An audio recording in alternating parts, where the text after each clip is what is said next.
카메라가 여기. 네. 안녕하세요. 저 메디컬의 성에서 국어 강의를 맡고 있는 박선영이라고 합니다. 네. 지금 앞에 너무나 아무도 안 계셔가지고 되게 머쓱한데 일단은 국어 강의 관련해서 특징이랑 그다음에 어떤 방식으로 국어 준비해야 될지 말씀을 좀 드리려고 해요.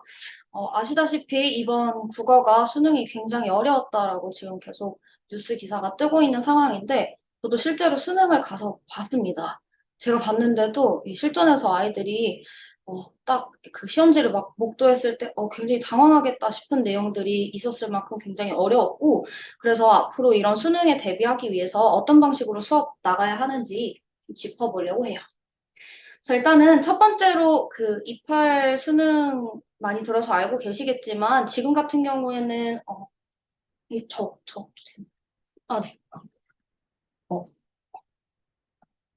네. 어, 네. 지금 같은 경우에는 설명드릴게요. 지금 같은 경우에는 선택 과목이 화법과 작문이랑 언어와 매체 이렇게 이렇게 두 가지로 나뉘어져 있는데요. 우리 28 개정안에서는 이 두 개가 선택 과목이 없어지고 문법이랑 그 다음에 독서랑 문학을 골고루 하셔야 된다는 차이점이 생깁니다. 그래서 문법이 싫어서 화법 파트로 가신 분들은 이제 그런 선택지가 없이 무조건 문법을 포함해서 이제 국어를 준비하셔야 된다는 거 좀 보셔야 될 것 같고요. 그래서 문법 암기 같은 것들이 사실 좀 암기에 우리 아이가 약하다 하시는 분들은 어릴 때부터 문법적 개념이나 아니면 어려운 한자 단어들에 좀 익숙해질 필요가 있으세요. 그리고 두 번째 가시면 이것도 이제 제가 이번 수능을 보고 느낀 건데요. EBS 연계율이 그대로 유지되는 가운데 문학 작품 같은 것들이 EBS를 조금 더 참고해서 공부를 할 만한 필요성이 이제 점점 더 올라가고 있다라고 생각을 하시면 될 것 같고요. 특히 EBS를 보게 되면 이제 우리 아이들도 나중에 EBS 작품을 보게 될 텐데 복서 파트 같은 경우에는 지문 자체가 굉장히 까다로운 내용들이 들어가 있는 경우가 많아서 그런 내용들을 미리 소화하기 위해서 아이들이 어떤 방식으로 이제 글을 읽어야 되는지 그런 부분들을 제가 같이 수업을 해 나가려고 해요. 그리고 넘어가시면 네, 국어의 핵심은 너무 많이 들은 단어여서 알고 계시겠지만 이 문해력이라는 단어를 제가 한 번 더 좀 강조를 드리고 싶어요. 이 문해력 같은 경우에는 일단 국어에서도 굉장히 중요하지만 이 국어의 지문을 읽는 것뿐만 아니라 우리 아이들이 또 선지를 읽을 때 적절하지 않은 걸 찾아야 되는데 적절한 것을 고른다든가 아니면 뭐뭐와 달리 이런 것들이 싹 다 문해력을 기반으로 이제 선지를 파악하는 기술이다라고 생각을 하시면 될 것 같고요. 이런 부분들이 어릴 때부터 연습이 되어야 다른 과목들도 이제 실수한다고 흔히들 이야기하죠. 그런 부분들을 좀 줄일 수 있다라고 생각을 하시면 될 것 같고요. 이런 것들은 사실 고등학교 때 가서 하기는 쉽지가 않아요. 그래서 우리 애기들이 어릴 때, 뭐, 여러 가지 다양한 지문들이나 아니면 문학 작품, 아니면 다양한 문제들을 파악을 하면서 이런 부분이 자연스럽게 향상될 수 있다라는 거 알아두시면 좋을 것 같고요. 네, 그리고 아까 말씀드렸다시피 이제 선택 과목 언어와 매체, 그다음 화법과 작문이 문학, 독서, 크게 보시면 문법 이렇게 세 파트로 합쳐진다라고 생각을 하시면 될 것 같아요. 그래서 아마 2015년 정도에 수능이 이런 방식으로 등장을 했다라고 보시면 되는데 여기 보시다시피 문법은 아마 표점을 잡는 키워드가 될 것 같다라고 생각이 들고요. 여기 나와 있는 독서, 독서는 지금 수능에서 조금 부피감이 줄었다라고 보시면 되는데 이렇게 되면 아무래도 문학 파트에서 아이들이 이제 난도를 가르는 문항이나 아니면 지문들이 등장할 수 있다는 거 이런 부분들 유념해 두시면 될 것 같습니다. 특히 문학 같은 경우에는 우리 학부모님들께서 굉장히 감성적으로 읽는 파트다라고 생각을 하시는데 절대 아닙니다. 그래서 어릴 때부터 감성으로 문학을 막 감으로 찍어대는 게 아니라 어떤 방식으로 논리적으로 접근해야 되는지를 저랑 같이 수업을 하면서 몸에 체화시키는 게 중요해요.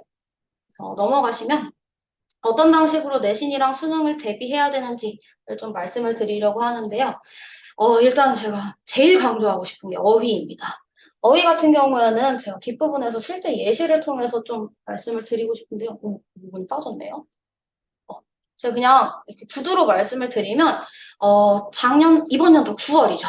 이번 연도 9월에 아이들이 시간의 추이라고 하는 추이라는 한자어 단어를 몰라서 그 부분을 빼뜨려 먹고 오답률이 50%가 넘게 나온 문학 천지가 하나 있었습니다. 그래서 그런 부분들을 보시면 우리 아이들이 어릴 때부터 이런 한자 어휘들을 좀 많이 알아두고 익혀두고 그다음 예문들을 좀 많이 체화시켜 놔야 나중에 국어 수업을 들을 때 또는 국어 고득점을 노릴 때 굉장히 유리하다는 거 봐두시면 될 것 같고요. 그래서 저희 수업 같은 경우는 일단 맨 처음에 오자마자 어휘를 테스트를 봅니다. 그래서 한자어부터 시작해서 한자 성어 그리고 한자어 같은 경우에도 그냥 달달달달 뜻을 외워서 쓰는 게 아니라 실제 어떤 예문에서 그러한 단어들이 쓰일 수 있는지를 관련해서 테스트를 보고 있다라고 생각을 해주시면 될 것 같고요. 당연히 제 시험이 있습니다.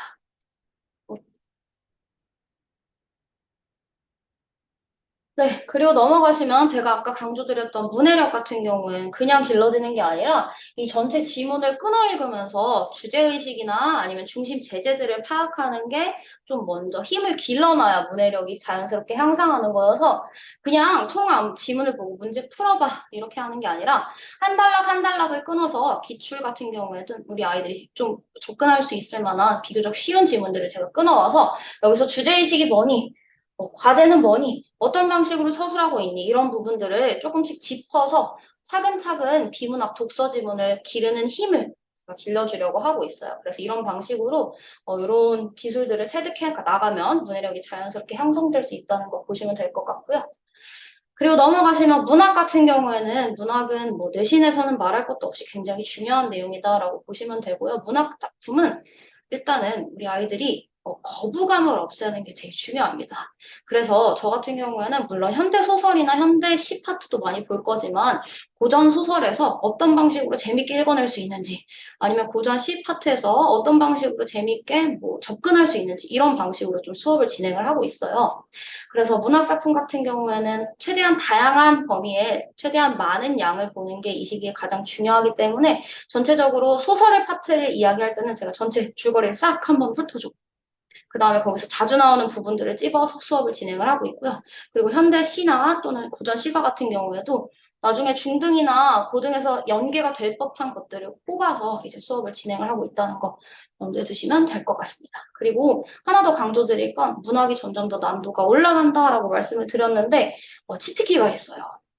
이 필수 개념어라는 내용을 꼭 알고 가셔야 되는데요. 제가 이 부분을 이야기할 때 아이들한테 이건 절대 찍지 마. 이건 무조건 찍어. 라고 이야기하는 것처럼 우리 수학에서도 이 공식이 있듯이 문학에서도 국어에서도 공식이 있다는 거 이런 식으로 알려주고 있다라고 생각을 해주시면 될 것 같고요. 그래서 전체적인 수업은 이렇게 굴러가고 있다라고 봐주시면 되는데 맨 처음에는 어휘 테스트를 5분에서 10분 정도 입니다. 그래서 이 부분이 제가 강조드렸던 부분이다라고 생각을 하시면 될 것 같고요. 그리고 문해력 파트에서 독서랑 문학은 이렇게 엮어서 본다라고 생각을 해주시면 될 것 같은데 이 문학 파트는 중고등 내신에서 많이 등장하거나 아니면 문학 작품 수능이나 아니면 평가원 기출에서 많이 나왔던 부분들 위주로 진행을 하고 있고요. 그리고 독서 같은 경우에도 한 기술 제재나 아니면 뭐 어떤 뭐 제재가 치중되는 게 아니라 다양한 방식으로 기술을 익힐 수 있게 영역별로 지문을 익히고 있다라고 봐주시면 될 것 같아요. 그리고 아까 강조드렸던 문법도 이제 필수적으로 하셔야 된다라고 말씀을 드렸는데 이 문법 같은 경우에 우리 아이들이 제일 어려워하는 내용이에요. 재미도 없고 처음 들어보는 내용들이고.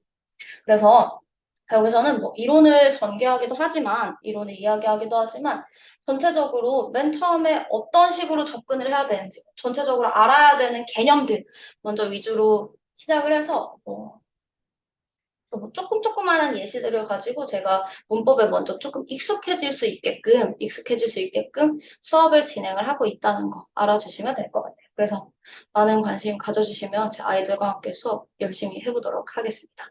네. 저는 이렇게까지 마무리해보도록 하겠습니다. 네.